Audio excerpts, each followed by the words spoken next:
ब्रह्मा का पिता है, कौन विष्णु की मां, शंकर का दादा कौन है, हमको दे बता। ये जानने के लिए कृपया सुनिए। जगत गुरु तत्वदर्शी संत रामपाल जी महाराज के अमृत वचन सर्व पवित्र धर्मों के पवित्र शास्त्रों के आधार पर। नौकरों से बोला सारे लकड़ उठाओ चलो वापस। पीछे छोटे मोटे भी पड़े थे ना, वो भी अपनी डाल के धोती में और सारे उठा के लाया। इतना कंजूस था और दान करे नहीं।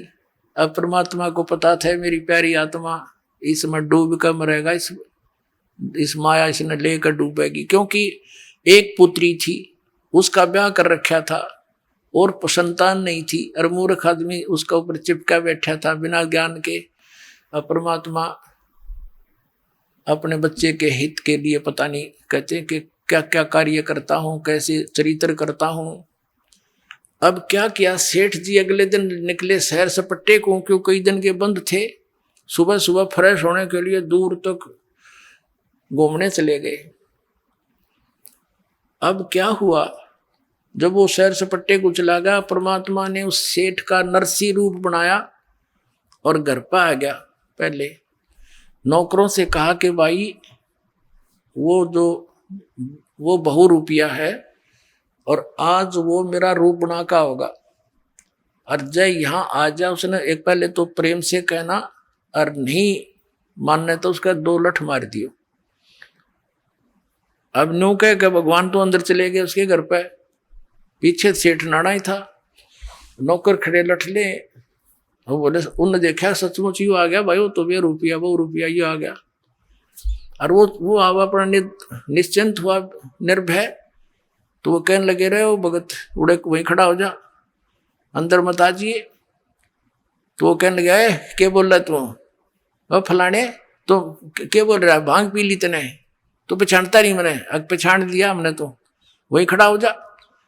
आज आदेश हो गए हमारे सेठ के, तने बहुत दुखी कर लिया हमारे सेठ को। कभी तू ब्राह्मण बने का है, कभी उसका रूप बना लिया तने आज, और आज आदेश गलत हो रहे हैं भाई, तेरे लठ मार देंगे। आगे आ गया था, उड़ा डट गया। लाला जी सोचा क्या गड़बड़ होगी भाई यार। तो ने पूछा कौन है, क्या कह रहे हो तुम्हें, कि हमारा सेठ अंदर है, अभी आया है, और उसने हमें बता दिया था कि वो आज मेरा रूप धार कर का होगा। ये तू चला जा यहाँ से, तेरी इसी में खैर है। अब लाला जी था समझ गया कि बात बढ़ाना ठीक नहीं, और इसने मेरा रूप बना लिया। जाके राजा के यहाँ एप्लीकेशन दे दी कि एक ठग ने मेरा रूप बनाकर मेरी संपत्ति हड़पने की चेष्टा की है, वो मेरे घर बैठा है। अब समय का तगाजा देखकर तुरंत हाजिरी दोनों को कोर्ट में तलब कर लिया अगले ही दिन। अब सेठ जी अपना एक जो रिकॉर्ड था वो पुलिस ने काबू कर लिया, बही वगैरह दोनों इकट्ठे हो गए वहां पर कोर्ट में। तो जज ने पूछा कि भी कोई प्रमाण बताओ, ये बही हमारे पास है, इसमें कोई ऐसा लेख बता दो जिससे हम आपको पहचान समझ सकें कि आप असली और ये नकली। तो पहले उस असली जिसने एप्लीकेशन डाली थी उससे पूछा, भाई तू बता। वो कहने लगा, जी मैंने एक मकान बनाया था, उसमें इतनी कड़ी लाए थे, इसमें लिख रखी है, और लड़की का ब्याह करा था, उसमें इतने पैसे बात के आए थे, इतने कन्यादान की, वो भी लिख रखे। अकोर मेरा याद नहीं, इसमें तो और भी बहुत भरा पड़ा है, इसमें काफी और बता। तब जो परमात्मा बने हुए थे डुप्लीकेट उसके, वैसे तो ओरिजिनल है, भगवान तो सबके मालिक हैं। तो जो नकली था उससे पूछा, भगवान से पूछा कि बताओ इसमें कोई प्रमाण। तो परमात्मा ने पिछले पृष्ठ से शुरू कर दिया पढ़ना। अब सुन ले भाई, खोल कर देख ले। जज वो देखकर वो सारी सुनाने लग गया, 5-4 पृष्ठ लगातार पढ़ दिए। तो कोर्ट ने नकली को तो असली सिद्ध कर दिया और असली को नकली, और कहा भाग जा तू यहाँ से, तू झूठा है। अब लाला जी ने वही समस्या, भाई अब क्या करूं, देख केवणी कुंड से जन्म का दुश्मन था मेरा यूं, और इसने मेरी सारी ये संपत्ति छीन ली। बैठ गया जंगल में माथे पादर के। और क्योंकि जब आदमी ऐसी समस्या में भगवान ने याद करे, वो भगवान वही पहुंच गया। लाला जी के रूप में, और कहने लगा भाई सेठ जी बोल, यह संपत्ति तेरी थी कि मेरी? अग ठग थी तो मेरी, पर तने नाश कर दिया, तो दुश्मन कौन से जन्म का था? ने बोला मैं तेरा दुश्मन नहीं, मैं मित्र हूं तेरा। नकमे या पहले भी मेरी थी और आज भी मेरी है, तो अनजानपणे में अपनी मान रहा था। अगर ईब तेरी मृत्यु हो जाती एक दिन पहले, 2 दिन पहले, तो कहाँ थी तेरी है नालायक कहीं का? और तूने जो यह संपत्ति जोड़ी, इतना पाप इकट्ठे कर लिए, ये सिर पर धर के ले जाएगा। और इसने कौन बरतेगा? तेरी माया ने। ये तेरे रिलेट भाईचारा बैठा है, बाट देखा कदी उम्र है, इसने बांटा हम जारी नारी। तन्ने के मिलेगा बुद्धू, भक्ति करी नहीं सारी उम्र में, यू कोड इकट्ठा कर लिया। और फिर परमात्मा के वचन में तो शक्ति भी होती है। एकदम आंख खुल गई, अनुबला कति नहीं तू कर ले, क्या करेगा तू? इस नरक में थोड़ा डालूंगा अपने बच्चे को, आग में कौन गिरे? तो पैर पकड़ लिए। परमात्मा बोले तने वापस दे सकता हूं एक शर्त पे, यदि तू इसने सारी न धर्म पुण्य में ला दे, तेरे पाप कट कम हो जाएंगे। कहने लगा जी आप दया कर दो, एक बार मैंने एक बार अलाउड कर दो, इसने सारी न फूक दूंगा। बोला फूकी है ना, दान करना। अब उसको अलाउड कर दी, जाते तू आ गया। उससे दिन से भंडारे शुरू कर दिए। जैसे भी दान धर्म उसने करके कत्ती फारग हो गया, और अपनी पत्नी ने लेकर झुपड़ी गाल कर गांव से बाहर रहने लग गया। अब पहले तो सारा संसार उसका आदर करे था, क्योंकि माया की पूजा होती है। और फिर उसने लागे कहीं तो ढेड है, इसने नाश कर दिया। रिश्तेदार भी मुंह मोड़ गए हैं, नाश कर दिया। एक बाबा की बकाई में आ गया है, ब्राह्मण की बात में आके इसने सारा नाश कर दिया, सबकी में लुटा दिया।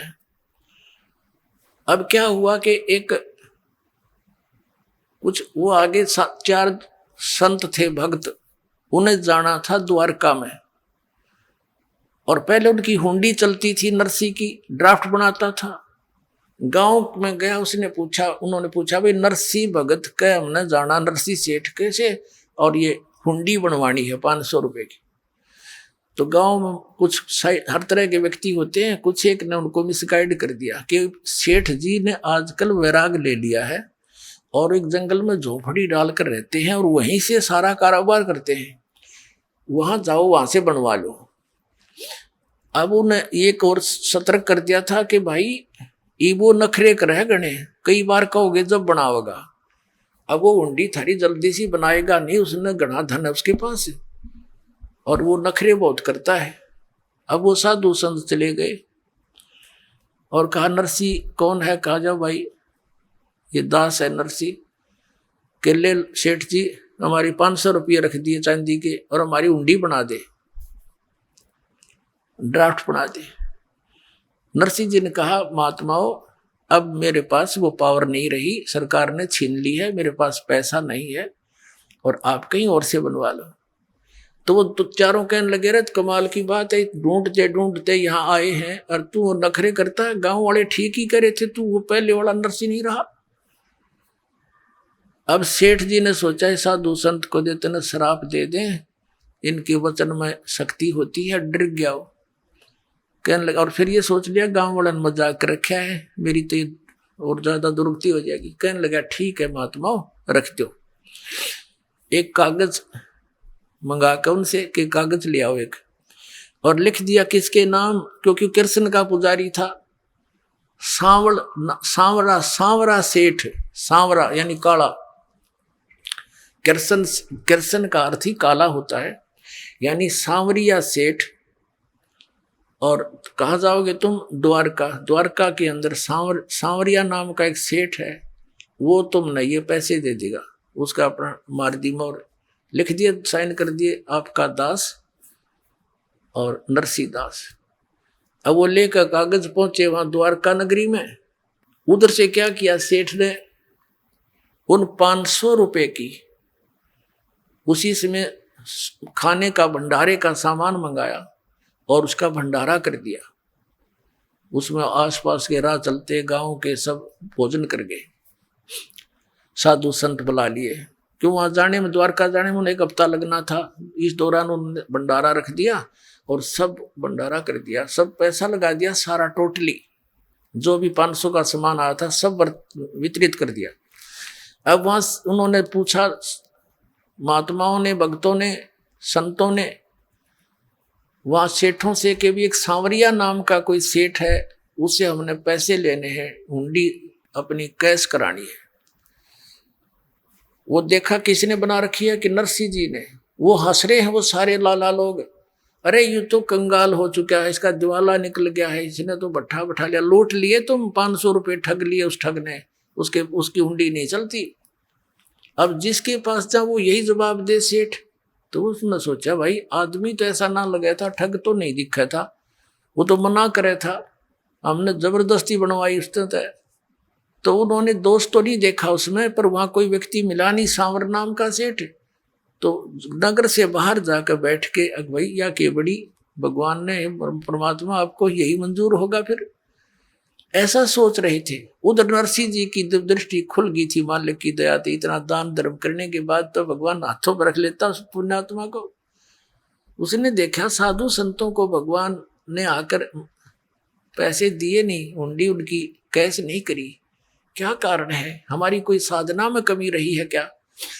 उसने क्या देखा, अपनी पत्नी से पूछा कि जो 500 रुपये का सामान हम लाए थे उसमें से कुछ बचा तो नहीं है? तो उसकी पत्नी ने कहा, नरसिंह की पत्नी ने कहा कि जो रोटी बना रही थी मैं, और उन रोटियों के बनाने में एक सूखा आटा प्रयोग किया जाता है, वो थोड़ा सा बचा हुआ है, उसको हम हमारे देसी भाषा में पलोथन कहते हैं, पलोथन, कि वो थोड़ा सा आटा बचा हुआ है और तो सब वितरित कर दिया। नरसिंह ने कहा कि उसकी रोटी बना, उसने आटा गूंद कर रोटी बना दी, जैसे तैसे पानी से हाथ गीले कर करा के, और जो ही उसकी 4 रोटी बनी तो वो परमात्मा स्वयं वहां आए एक साधु रूप में। वो परम अक्षर ब्रह्म कहते, सोचल सीधर मैं करूं अपने जन के काज।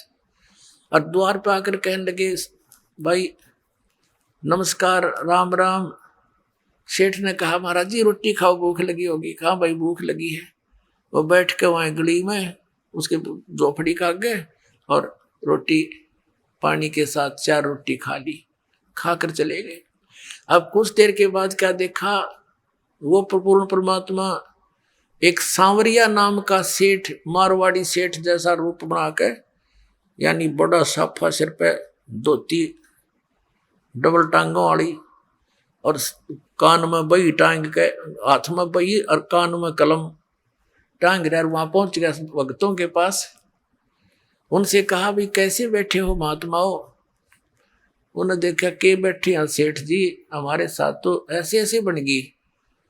और एक नरसिंह नाम का सेठ था, और हमने उससे, वो तो अच्छा आदमी है लेकिन हमारे साथ तो बात बूंदी बन गई, हमने उसको 500 रुपये की हुंडी बनवा ली, वो मना भी करे था, और हमने उनको ज़्यादा प्रेस कर दिया। उसने किस कारण से, किस प्रेशर में आके उसने लिखते दी, लेकिन यहाँ कोई सांवर नाम का सेठ नहीं है। लेकिन हमें विश्वास है उस भगत पे कि हमारे पैसे सुरक्षित पाएंगे, वहाँ रखे पाएंगे, जाके ले लेंगे। लेकिन यहाँ तो हमारा काम बिगड़ गया, हमने तो कोई रोटी दे नहीं, सोचा था यहाँ घूमे फिरेंगे, अपना हफ्ते 10 दिन का टूर प्रोग्राम बना के आए थे। हम तो दुखी हो गए भाई, यहाँ कोई सांवरिया नाम का सेठ है नहीं पाया। तो परमात्मा कहते हैं, अरे किसने बका दिए तुम भक्तों? मेरे भाई। बोला जी सारे द्वारकाले मना करें थे, लाला जी हले आजा वहीं चलेंगे। अब जो वो लाला लोग मजाक करें थे भगत का, हंसी करें थे, ठाठा ठाठा करें थे, ठग लिए। चौराहे के ऊपर कहा कि यहाँ बिछाओ तुम्हारी चादर भगतों, और परमात्मा बांध रहे गठड़ी 500 रुपया की, 1-1 रुपया नुकती फरेस जानू आज बन के आया होगा। ऐसे पटके नुकेले पे गिन लो, 1 2 3 4, यानी और खूब खुड़का करें ऊपर तक, देखो सारे बकाल बाणिया बकाल निकल के द्वारका के, कि सांवरिया सेठ कितना आ गया भाई, और 500 रुपये दे दिए। और के कहा कि भाई भक्तों अब जाओ ना तुम नरसिंह जी के पास, उसको ये कह देना चाहिए एक कितने करोड़ों ढूंढी बेच दे, उसका दास हाजिर पाओगा, और कह दिया उसको हमेशा उसके हाजिर रहेगा दास उसका। बोलो सतगुरुदेव।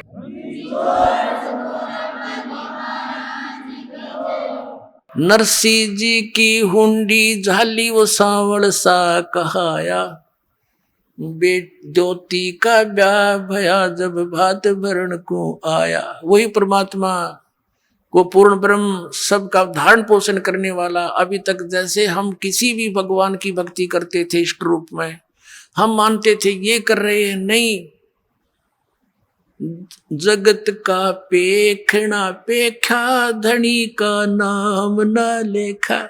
ये कबीर परमात्मा हम सबको संभालता है, ऐसे ऐसे उनके दुखों का निवारण करते हैं भक्तों के कारण। वो कहते हैं जो जन मेरी शरण में ताका हूं मैं दास, और गेल गेल लाग्या फिरूं जब लग धरती आकाश। बोलो सतगुरुदेव।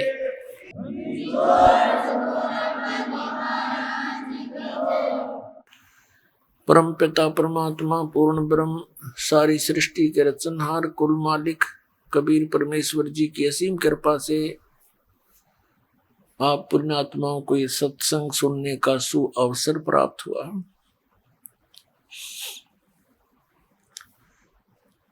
सत्संग में आने से प्राणी को ये ज्ञान होता है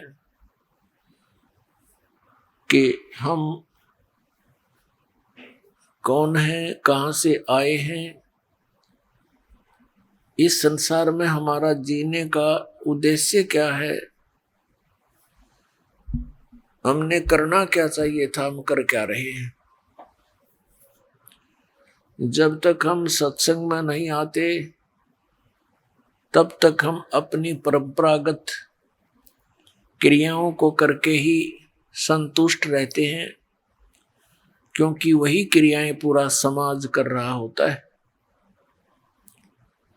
जब हम सत्संग में आते हैं, संतों के परमात्मा के विचार सुनते हैं, सदग्रंथों का ज्ञान सुनते हैं, तो पता चलता है कि मानव शरीर हमें किस लिए प्राप्त हुआ था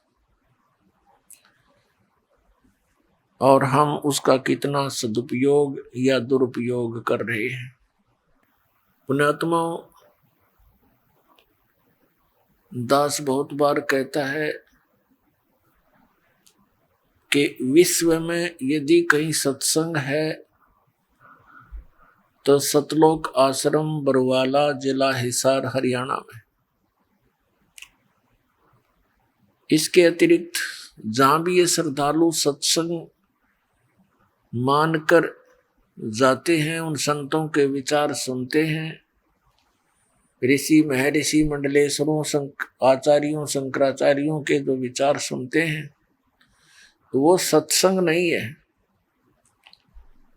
जो ज्ञान शास्त्र विरुद्ध होता है वो व्यर्थ होता है। जैसे विद्यार्थी शिक्षा ग्रहण करने के लिए टीचर के पास जाते हैं, विद्यालय में जाते हैं, और टीचर का कर्तव्य होता है कि वो सिलेबस के अनुसार ही शिक्षा बच्चों को पढ़ाए, शिक्षा दे।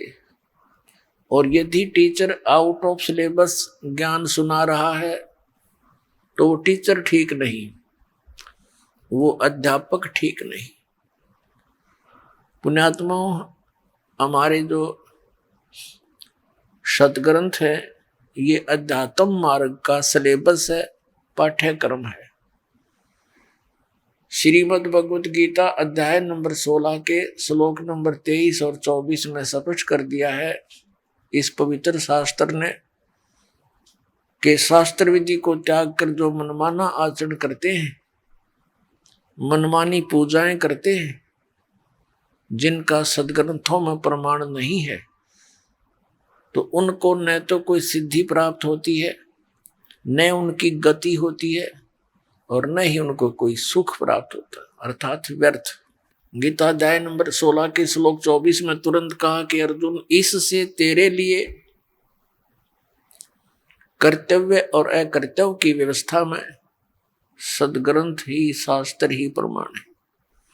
इसके अतिरिक्त किसी के लोकवेद पर विश्वास नहीं करना, जो भक्ति के कर्म करने चाहिए और जो ना करने चाहिए वो सदग्रंथों में ही प्रमाण है। अन्य किसी की बात पर विश्वास मत करना।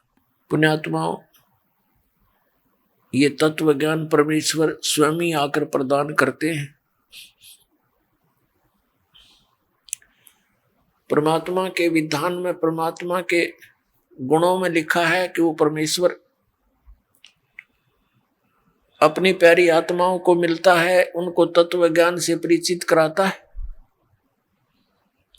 और उस परमेश्वर के द्वारा दिए गए ज्ञान के अतिरिक्त जो भी ज्ञान होता है वो कोरा अज्ञान होता है। तो पुण्यात्माओं, इस दास के द्वारा वही सत्संग आपको सुनाया जाता है जो परमेश्वर ने स्वयं आकर के 600 वर्ष पूर्व काशी शहर बनारस में प्रकट होकर के अपनी प्यारी आत्माओं को सुनाया था। अपने आत्माओं, परमात्मा के विषय में जानकारी हम कहाँ से ग्रहण करते हैं और कहाँ से हमें ये ज्ञान दिया जाता रहा। जितने भी हमारे धर्म गुरु थे वो ये कहा करते कि हम वेदों, गीता और पुराणों से आपको ये ज्ञान परमात्मा का सुना रहे हैं। हमें बड़ी खुशी होती थी कि परमात्मा के विषय में जानकारी पवित्र वेदों में, पवित्र श्रीमद् भगवत गीता में, पवित्र पुराणों में विद्यमान है और हमारे धर्मगुरु ये सही बता रहे होंगे क्योंकि ये संस्कृत पढ़े हैं। परमात्मा 600 वर्ष पहले आए थे, उसमें ये कहा करते थे परमात्मा कि ये गुरु जो हैं ये झूठे हैं, ये तुम्हारे धर्म गुरु तुम्हारे सदग्रंथों से भी परिचित नहीं है। आदरणीय धर्मदास साहिब जी जो परमात्मा के शिष्य हुए, उनको सचखंड दिखाया, सतलोक लेकर गए। उससे पहले धर्मदास साहिब जी श्री कृष्ण, श्री विष्णु, श्री शंकर भगवान के उपासक थे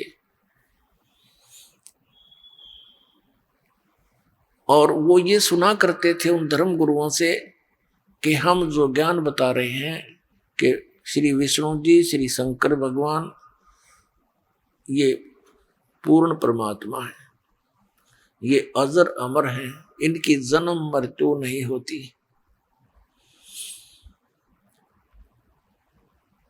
तो हम ये सोचा करते थे कि ये सही बोल रहे होंगे। इसी ज्ञान पर आधारित थे आदरणीय धर्मदास साहिब जी। और जिस समय परमात्मा उनको अपने विधान अनुसार आकर मिले,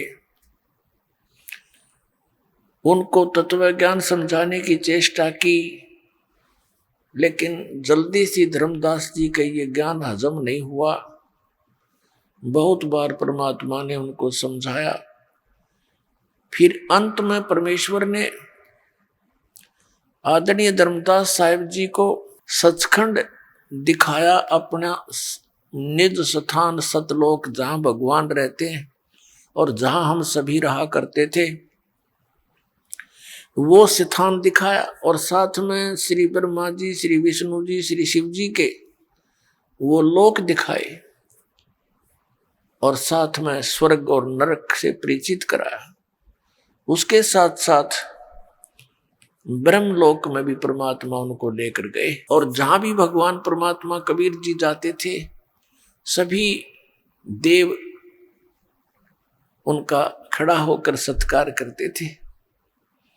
फिर परमेश्वर सचखंड लेकर गए सतलोक में, वहां परमात्मा के को वास्तविक रूप में देखा। कबीर जी को जब धर्मदास जी की आत्मा को परमात्मा ने वापस छोड़ा, तब धर्मदास जी ने कहा था, हे भगवान, अब आपकी कृपा से आपका दास परिचित हुआ कि आप पूर्ण परमात्मा हैं। हे भगवान, ये श्री ब्रह्मा, श्री विष्णु, श्री शिव जी, ये तो हमारे जैसे ही जीव हैं, इनकी जन्म मृत्यु होती है, उन्होंने स्वयं स्वीकारा भगवान के सामने। तो इससे सिद्ध हुआ है कि हे परमात्मा, ये वेद और ये जितने भी सदग्रंथ हैं, ये कतेब हैं यानी पुराण हैं, ये सब झूठे हैं। क्योंकि हमारे धर्म गुरु ये कहते हैं कि पुराणों में लिखा है ब्रह्मा विष्णु महेश की कोई माता पिता नहीं, ये अजर व अमर है, सर्वेश्वर हैं, महेश्वर हैं। ये हमें बताते हैं कि वेदों में लिखा है कि ब्रह्मा विष्णु महेश ही समर्थ शक्ति है और दुर्गा की पूजा करनी चाहिए। ये हमें बताते हैं कि वेदों में लिखा है एकादशी का व्रत करना चाहिए। हे भगवान, इससे सिद्ध है कि परमात्मा तो आप हो, ब्रह्मा विष्णु महेश तो नासवान है। तो इससे ये सिद्ध हुआ कि ये वेद और कतेब यानी ये सब धार्मिक पुस्तकें ये झूठी है। परमेश्वर कबीर देव जी ने कहा कि नहीं, ऐसा नहीं है, ये वेद कतेब झूठे डिबाई, और झूठे हैं जो समझे नाही। झूठे तो ये तुम्हारे धर्मगुरु आचार्य, ये शंकराचार्य, ये झूठे हैं जो वेदों और पुराणों को समझा नहीं।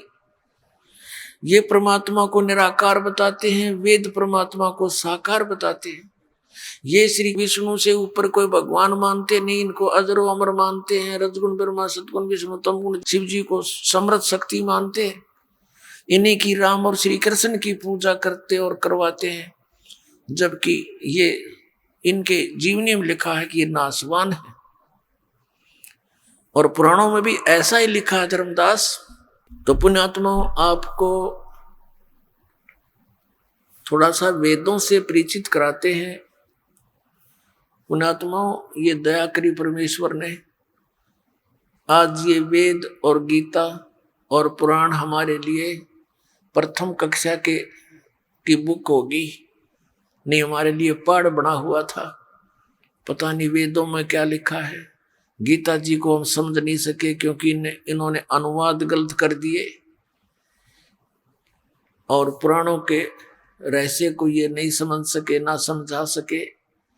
इस दास पर बेर करी परमेश्वर कबीर साहब ने, और ये सर्व ज्ञान आपके समक्ष परमाणु सहित दास ने रूबरू करा दिया। अब परमात्मा के गुण वेदों में लिखे हैं, वो परमात्मा क्या लीला करते हैं।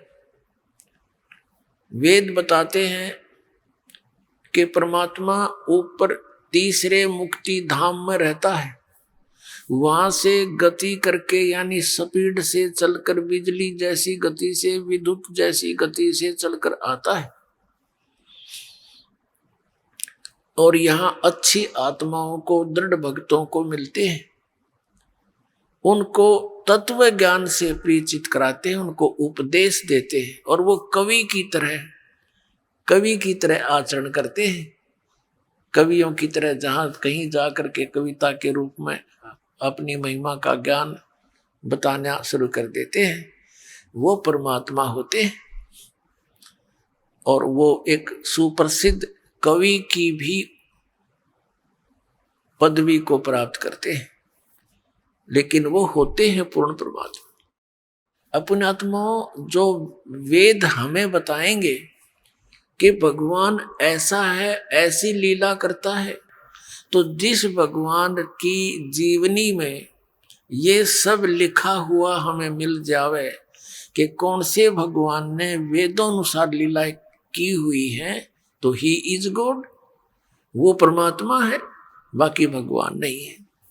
तो हमने सबसे पहले परमात्मा को पहचानना है, और ये समझ में आ गया कि ये भगवान है, और इसके पाने की विधि कौन सी है, ये उसके पाने की विधि है, तो सारा काम सुलझ गया, सारी ये समस्या हल हो जाती है। फिर तो वो भक्ति साधना करना शेष रह जाता है।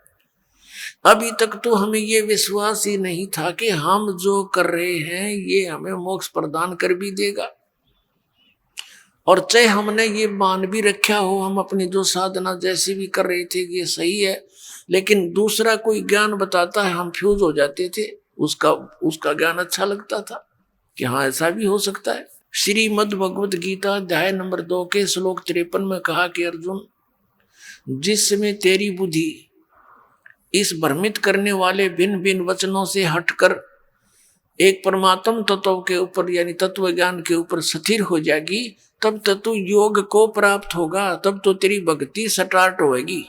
नहीं तो कोई कुछ कह देगा तो डगमग हो जाएगा, फिर तेरा गई बात सारी बिगड़गी। तो पुण्यात्मा इस दास का उद्देश्य है आप जी को निरसंशय कर दूं और आपके मन में कोई शंका ना रहे, तब आप इस भक्ति रूपी सफर पर निसंकोच चल पड़ोगे और जितने कदम रखोगे अपने मालिक की ओर होंगे, क्योंकि वो मार्ग है, कुमार्ग नहीं, वो सुमार्ग है। वो मंजिल की ओर जा रहे हो आप, और मंजिल की दूसरी दिशा में चाहे कितनी स्पीड से जा रहा हो, उसकी वो यात्रा व्यर्थ होती है। तो ये भक्ति का मार्ग है। जब तक हमें ये मार्ग समझ में नहीं आएगा, उस पर चल भी रहे होंगे तो भी हम, अगर दिशा ठीक नहीं होगी तो व्यर्थ होगा। पुण्यात्मा, ये वर्तमान में जो शुभ समागम चल रहा है, ये किस उपलक्ष्य में है? ज्येष्ठ सुदी पूर्णमासी।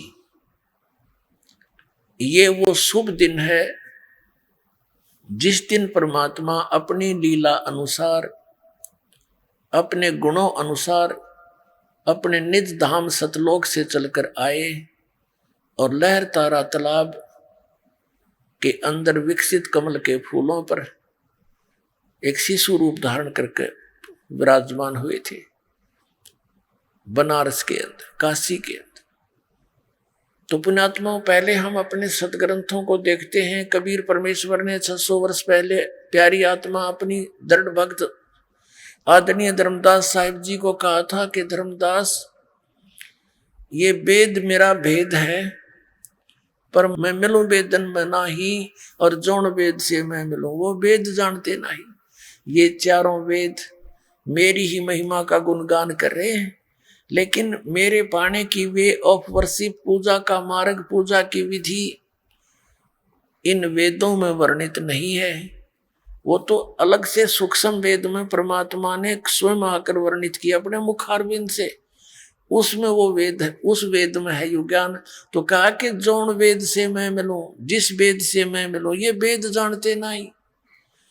अब वेद मेरा भेद है। पुण्यात्माओं, ये कोई छोटी बात नहीं। ये कहना कि ये वेद मेरा भेद है 600 वर्ष पहले कहना, और मैं गॉड हूं, मैं भगवान हूं, सुप्रीम पावर हूं, हम ही अलग अला हैं, कुतुब गोश और पीर, गरीबदास खालिक धनी, हमरा नाम कबीर। आदरणीय रामानंद जी से परमात्मा ने कहा था कि सुन रामानंद राम हम बावन नरसिंह, गरीबदास कली कली, हमसे ही तेरे कृष्ण ये संग। फिर ए स्वामी सृष्टा में परमेश्वर ने कहा था, ए स्वामी सृष्टा में और सृष्टि मेरे तीर, दास गरीब अधर बसूं मैं अवगत अलख कबीर। 600 वर्ष पहले भगवान ने कहा था कि ए स्वामी, यानी ए स्वामी रामानंद जी, मैं सृष्टा हूं, सारी सृष्टि का रचनहार हूं, और ए स्वामी सृष्टा में, सृष्टि मेरे तीर, ये पूरा विश्व मेरे आधार है, मेरे वचन के आधार से टिका हुआ है और अपने अपने स्थान पर ये चल रहा है।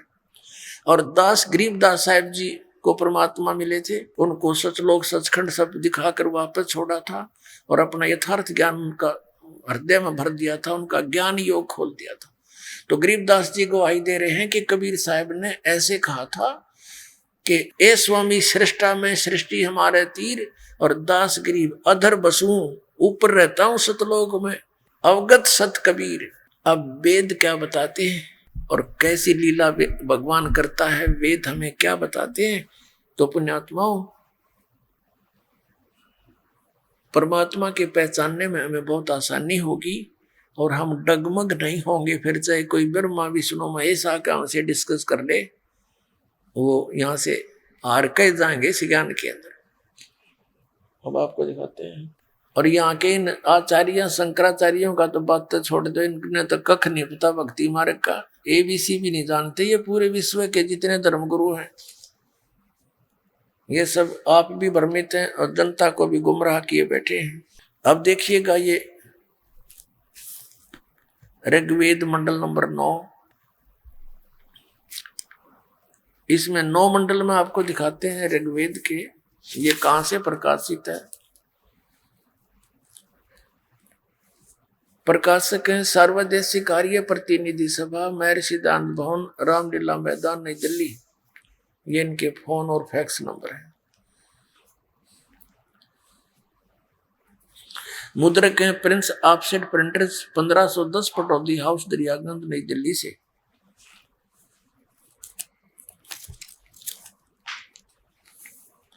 वो परमात्मा कैसी लीला करते हैं देखिएगा। ऋग्वेद मंडल नंबर 9 सूक्त 86 का मंत्र नंबर 26 में क्या बताया है कि यज्ञ करने वाले यजमानों के लिए, यज्ञ करने वाले यजमानों के लिए परमात्मा, यज्ञ माने धार्मिक अनुष्ठान यानी भक्ति करने वाले, यजमान माने भक्त, भक्तों के लिए परमात्मा सब रास्तों को सुगम करता हुआ उनके विघ्नों का मर्दन करता है, नाश करता है और उनको पवित्र करता हुआ, भक्तों को पवित्र करता हुआ और अपने रूप को सरल करता हुआ वह कांति में परमात्मा। इन्होंने इस शब्द कबीर, ये क्या लिखा यहां देखो मूल संस्कृत में, कबीर अतो, ये कबीर अतो, हम इसको वह बोलते हैं, वह को कबीर, हम कबीर बोलते हैं, ये इसमें कबीर लिखते हैं। जैसे हम वेदों को वेद बोलते हैं अपनी लोकल लैंग्वेज में, इसी प्रकार हम कबीर को कबीर बोलते हैं। तो यहाँ इन्होंने क्या किया है देखिएगा। फिर ऋग्वेद मंडल नंबर 9 सूक्त 86 मंत्र हम 26 पढ़ रहे हैं।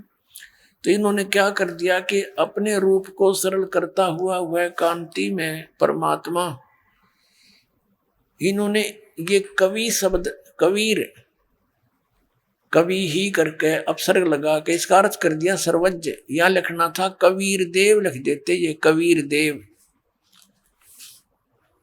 अब कैसे लिखना चाहिए था उन्होंने, ये देखो ऋग्वेद मंडल नंबर 9 और सूक्त 20 में का मंत्र नंबर 1 है, ये लिखा कि वो कबीर देव, ये देखिए ये कबीर देव वितय, कबीर देव वितय आयो। तो ये कबीर देव लिखना था, कबीर देव, कबीर साहब, देव मन परमेश्वर। अब इस कंसेप्ट को हम क्लियर करेंगे पहले यजुर्वेद से। अब देखिएगा ये यजुर्वेद है, एक बुक है यजुर्वेद, हॉली बुक, एक पवित्र बुक है यजुर्वेद, और इसके ऊपर ये र लगा हुआ है। इसको र को हटाकर यहाँ अपसर्ग लगा दिए जाएं तो भी ये यजुर्वेद का ही बोध कराएगा। जहां भी ये अक्षर लिखा होगा वहां पर भी ये यजुर्वेद, यजु लिखा होगा तो भी यजुर्वेद ही लिखना पड़ेगा, बताना पड़ेगा। ये यजुर्वेद के विषय में इसकी परिभाषा है, उसकी डेफिनेशन है, देखिए डिस्क्रिप्शन है। ये महर्षि दानव सरस्वती द्वारा ही इसका अनुवाद है।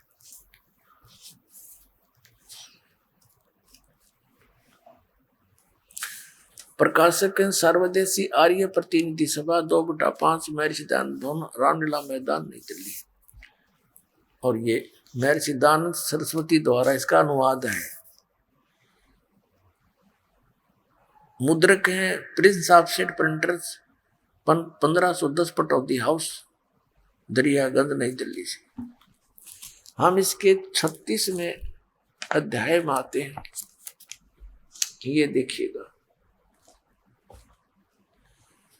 ये यजुर्वेद का 6300 यानी 36वां अध्याय है। इसके प्रथम मंत्र में और ये लिखा कि ऋचम वाचम परपधे मनो यजु, ये यजु शब्द लिखा, यजु। अब इसका अनुवाद इसने ठीक किया, यहां पर इस अर्थ ठीक करा इस यजु का। इस यजु का अर्थ यजुर्वेद लिखा, ये बिल्कुल सही लिखा। यदि यजुर्वेद ना लिख कर इस शब्द का अर्थ कर दिया जाता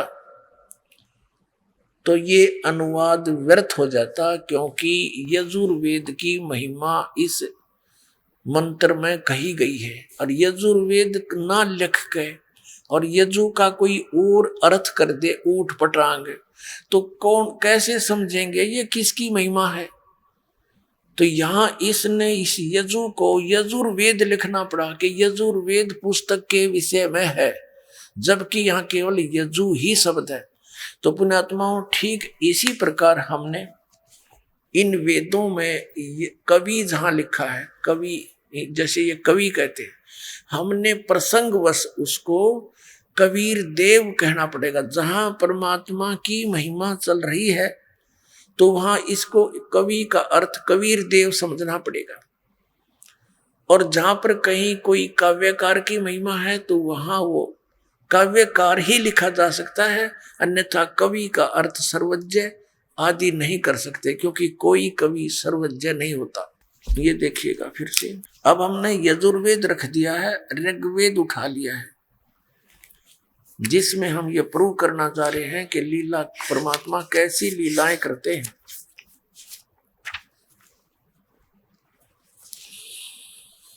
ये वही यजुर्वेद है, इसके प्रकाशक आपने देख लिए, मुद्रक ये वही है।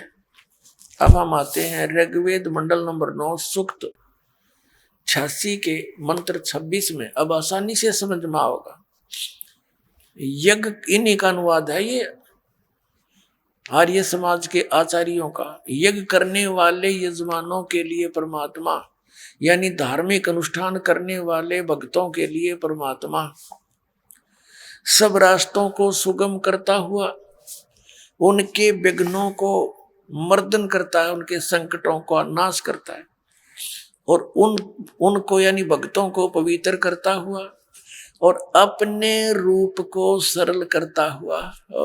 पुण्यात्माओं, सतलोक के अंदर परमात्मा सह शरीर है, मनुष्य जैसा उनका शरीर है। वो लोक भी तेजों में है और परमात्मा का अपना मनुष्य जैसा शरीर जो है वो भी तेजों में है। उनके एक रोम में, रोम वाने वैसे तो बाल बोलते हैं, रोम एक रोम में, लेकिन एक रोम कूप में इतनी शोभा है, इतना नूर है, करोड़ सूर्य करोड़ चंद्रमा मिला दे और दोनों की मिली जुली रोशनी भी परमात्मा के एक रोमकूप के सामने, उस रोशनी के सामने फीकी। यदि वो परमात्मा उस तेजों में शरीर समेत सहित यहाँ आ जावे तो हम नहीं देख सकते, हमारी आंखें बंद हो जाए, ये चरम दृष्टि नहीं देख सकती। इसलिए वो अपने रूप को सरल करता हुआ, यानी बिल्कुल समेट के अपने सारे उस प्रकाश को और सरल करके हल्का तेज पुंज का रूप बना के वो आकर हमें मिलता है। ये देखिए, हम ये पढ़ रहे हैं ऋग्वेद मंडल नंबर 9 सूक्त 86 मंत्र 26 को।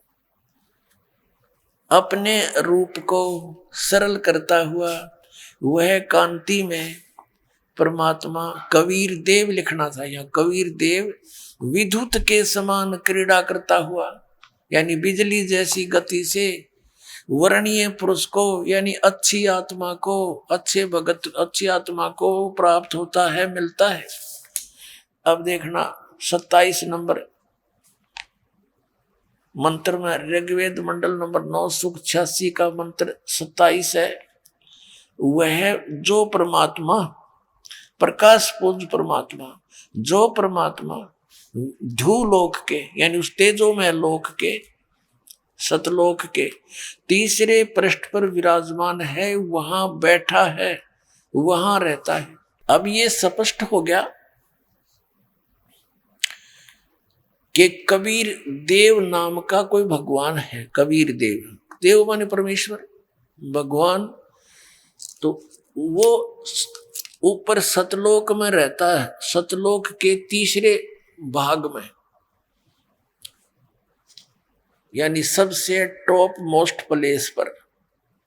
प्रत्येक स्थान का, लोक का अपना अपना दर्जे है, तो सबसे टॉप में रहता है भगवान सतलोक के अंदर। नीचे उनके बच्चे वहां, उनकी सृष्टि सतलोक में है।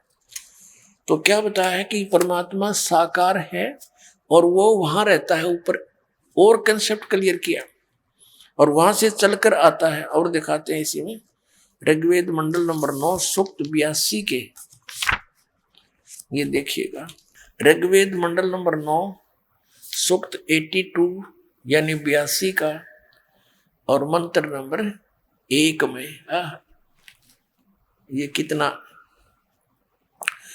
जो सर्व उत्पादक प्रभु यानी सबको उत्पन्न करने वाला परमात्मा, प्रकाश रूप यानी तेजो में शरीर युक्त, सद्गुणों की वृष्टि करने वाला, पापों के हरण करने वाला है, वह राजा के समान, राजेव राजा। देखो हम देखना यहाँ, हम इसको 269 पृष्ठ पर पढ़ रहे हैं, 269 पर, और 270 पर भी आपको दिखाएंगे, वह है राजा के समान। ये 270 पृष्ठ है। राजा के समान दर्शनीय है, देखण जोगा है, राजा के तरह यानी पूरे ब्रह्मांडों का मालिक रूप में दर्शनीय यानी देखण जोगा साकार है। वह पृथ्वी आदि लोक लोकांतरों के चारों ओर शब्दमान हो रहा है। वह वर्णीय पुरुष को यानी अच्छी आत्मा को, जो दृढ़ भक्त है, उसको पवित्र करता हुआ प्राप्त होता है। और जिस प्रकार विद्युत यानी आकाशीय बिजली सने वाले स्थानों को आधार बनाकर प्राप्त होता है। अब विचार करें, अब इसमें स्पष्ट कर दिया इस पवित्र वेद ने कि परमात्मा साकार है, राजा के सदृश देखने योग्य है, और वो वहां से गति करके चलकर आता है, और अच्छी आत्मा जो दृढ़ भक्त होते हैं उनको मिलता है। यहाँ आकर के वो क्या करता है फिर उनको मिलकर, ये देखिए आगे स्पष्ट किया है। ऋग्वेद मंडल नंबर 9 सूक्त 82 का मंत्र 1 आपने पढ़ लिया, और वो उनको कैसे मिलता है। अब क्या पता है कि जिस प्रकार विद्युत स्नेह वाले स्थानों को आधार बनाकर प्राप्त होता, जैसे पुराने समय में हम छोटे छोटे थे तब कांसी धातु के बेले और थाली हुआ करती थी। वर्षा के दिनों में थाली और बेले यदि बाहर आंगन में रह जाते थे, घर से बाहर, हमारी दादी जी कहती थी हमारी माताओं को कि तुम इस थाली को, कांसी की धातु जो भी बाहर है, थाली बेले, इनको अंदर रख दो। कांसी के ऊपर धातु पर बिजली अमूमन गिरती है, आकाश की बिजली, उसका उसके साथ अट्रैक्शन होता है। तो यहाँ उस एक प्रमाण दिया है कि वो परमात्मा उन्हीं पुण्यात्माओं को मिलता है जो उसके, जिनसे उसका आकर्षण होता है, यानी अच्छी आत्माओं को ही वो मिलता है। बिजली जहाँ जिस आधार को बनाकर गिरती है, वो भी परमात्मा उसी आधार बनाकर उस प्यारी आत्मा को मिलता है जो दृढ़ भक्त होता है, और परमात्मा के ज्ञान का डंडोरा पीट देता है। संसार की एक नहीं सुनता, सारा विश्व एक तरफ होता, वो संत एक तरफ होता है। ऐसे दृढ़ भक्तों को वो परमात्मा मिलता है। अब देखना, अब वो क्या करता है। ऋग्वेद मंडल नंबर 9 सूक्त 82 मंत्र 1 के बाद 1 पढ़ लिया, अब 2 पढ़ते हैं। ये 2 मंत्र है। हे परमात्मन, उपदेश करने की इच्छा से यानी ज्ञान देने की इच्छा से आप महापुरुषों को प्राप्त होते हो, मिलते हो, और आप अत्यंत गतिशील पदार्थ के समान यानी बहुत स्पीड से तीव्रगामी होकर हमारे आध्यात्मिक यज्ञ को प्राप्त होते हैं। आप कबीर देव हैं, यह लिखना था, आप कबीर देव हैं। आइए अब हम उन श्रद्धालुओं के अनुभव जानते हैं जो जगत गुरु तत्वदर्शी संत रामपाल जी महाराज जी से दीक्षा प्राप्त कर चुके हैं तथा उनके द्वारा बताए गए भक्ति मार्ग पर चल रहे हैं। नमस्कार सर। नमस्कार सर। सर क्या नाम है आपका? मेरा नाम सरोज रंजन राणा है। सर कहाँ से हैं आप? मैं उड़ीसा के बरगढ़ जिला के मांडोसिल गांव से हूँ। सर संत रामपाल जी महाराज से नाम दीक्षा आपने कब ली? हम संत रामपाल जी महाराज जी से नाम दीक्षा 31 दिसंबर 2013 को लिए हैं।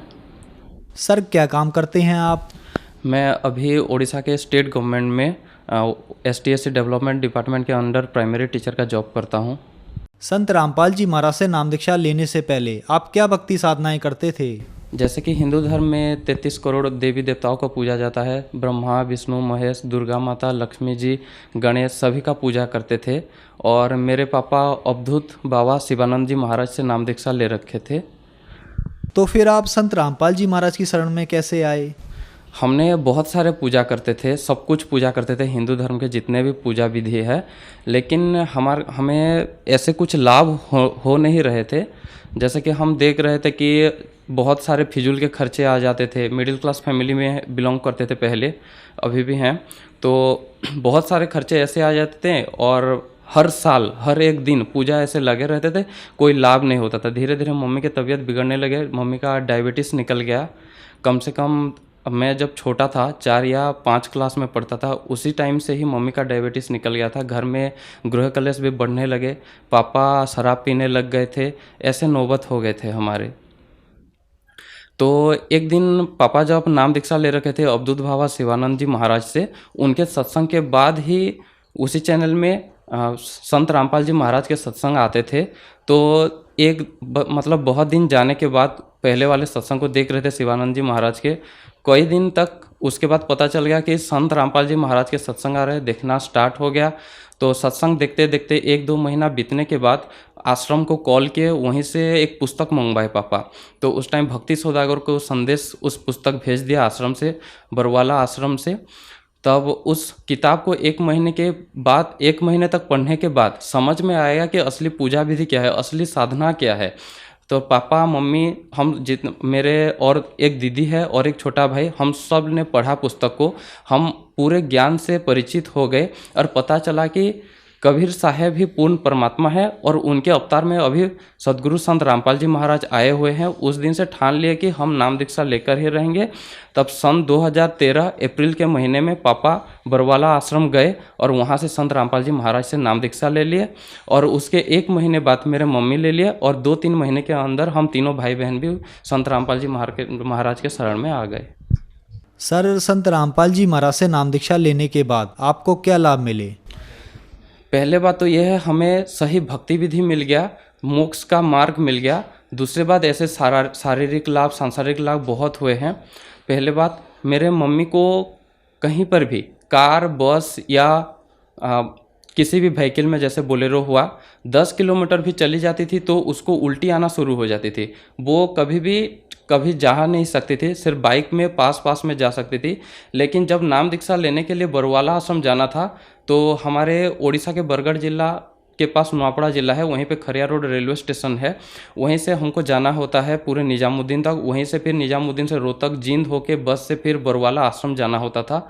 तो हमने सोच लिए थे कि मम्मी कैसे जा पाएगी, लेकिन सदगुरु संत रामपाल जी महाराज के इतना दया हुआ कि मम्मी को एक बार भी उल्टी नहीं आई, सही सलामत आश्रम चली गई, वहीं से नाम दीक्षा लिया और वापस भी आ गए। और जब वापस आ रहे थे, वही खरिया रोड रेलवे स्टेशन के उतर के बाइक से घर आ रहे थे, तो रास्ते में क्या हुआ, एक्सीडेंट हो गया। मेरे पापा और मम्मी दोनों बाइक में थे, बाइक का एक्सीडेंट हो गया। तो पापा को तो कुछ नहीं हुआ बाइक में, लेकिन वहीं चारों ओर जितने लोग थे उनको लगा कि बहुत ही बड़ा एक्सीडेंट हो गया है। और मम्मी बाइक से गिर रही थी, लेकिन मम्मी को पता चला कि वहीं पे गुरुजी आके उसके हाथ पकड़ के उसको खड़े कर दिए हैं और मम्मी सही सलामत बच गई। फिर उसके बाद धीरे धीरे संत रामपाल जी महाराज से नाम दीक्षा लेने के बाद मेरे पढ़ाई में बहुत सुधार आ गए।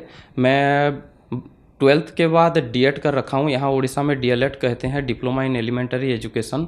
तो 2017 में मेरा डीएड कंप्लीट हो गया। उसके बाद मुझे बस टेंशन लगा रहता था कि मुझे जॉब कैसे मिलेगा, गवर्नमेंट जॉब कैसे मिलेगा। तो उड़ीसा में उस टाइम पोस्टिंग नहीं निकल रहे थे।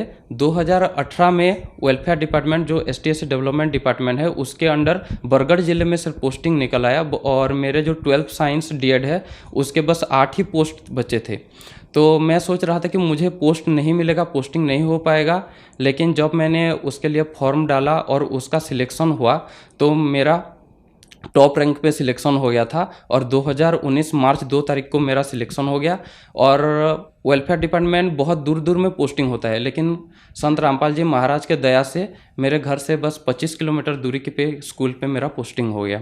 उसके बाद जब संत रामपाल जी महाराज जी से नाम दीक्षा ले लिए हम लोग, हमारे पहले से जो गृह कलेश हो रहे थे वो सारे ख़त्म हो गए। हम पहले बहुत कर्जा लेते थे, बहुत मतलब पापा को जब भी पैसे की ज़रूरत हो तो बहुत कर्जा हो जाता था बाहर से, बैंक से।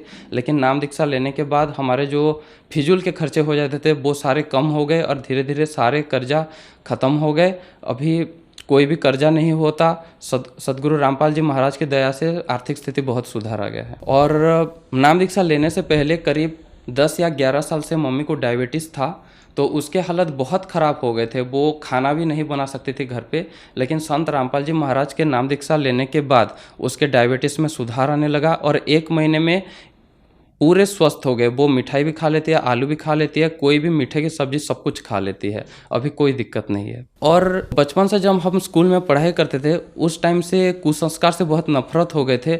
मेरा सोच बहुत ही अलग रहता था। मैं सोचता था कि जब मैं बड़ा होकर शादी करूँगा तो वो बिल्कुल भी दहेज मुक्त रहे, कोई भी कुसंस्कार उसमें जोड़ ना रहे।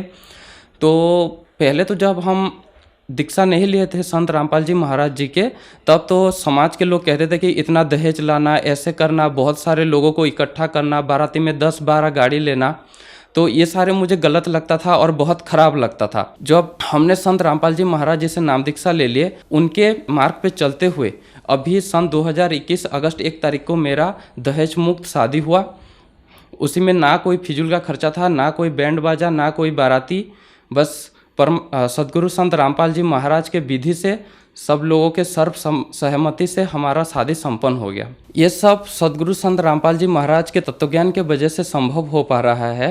जब संत रामपाल जी महाराज से हम दीक्षा लेते हैं, हम तत्वज्ञान से परिचित हो जाते हैं, और वही एक सच्चा संत है जिन्होंने पूरे संसार से कुसंस्कार को हटाने की जिम्मेदारी ले रखे हैं, और उनके सारे अनुयायी अभी उनके मार्ग पर चलते हुए सारे कुसंस्कार से दूर रहे हैं, दहेज मुक्त शादियाँ कर रहे हैं, ब्लड डोनेशन कैंप कर रहे हैं, ऐसे बहुत सारे समाज सुधार के कार्य में लगे हैं। ओडिशा के जितने भी युवा हैं वो तो अभी बहुत सारे बेरोजगारी से जूझ रहे हैं, और बहुत सारे युवा ऐसे नशे में लग गए हैं, शराब पीते हैं, बहुत सारे गंदे कार्य में लगे रहते हैं।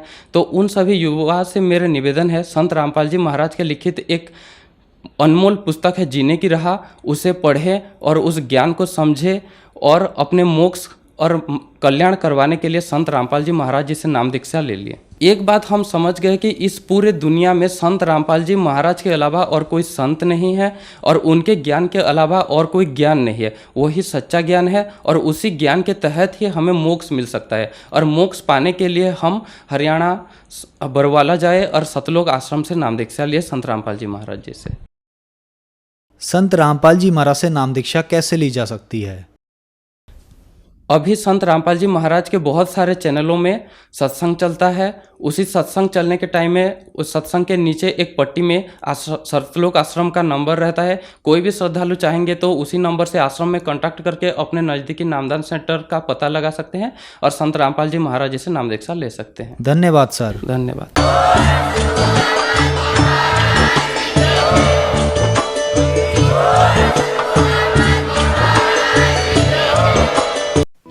आप सुन रहे थे जगत गुरु तत्वदर्शी संत रामपाल जी महाराज के मंगल प्रवचन। अधिक जानकारी के लिए संपर्क करें।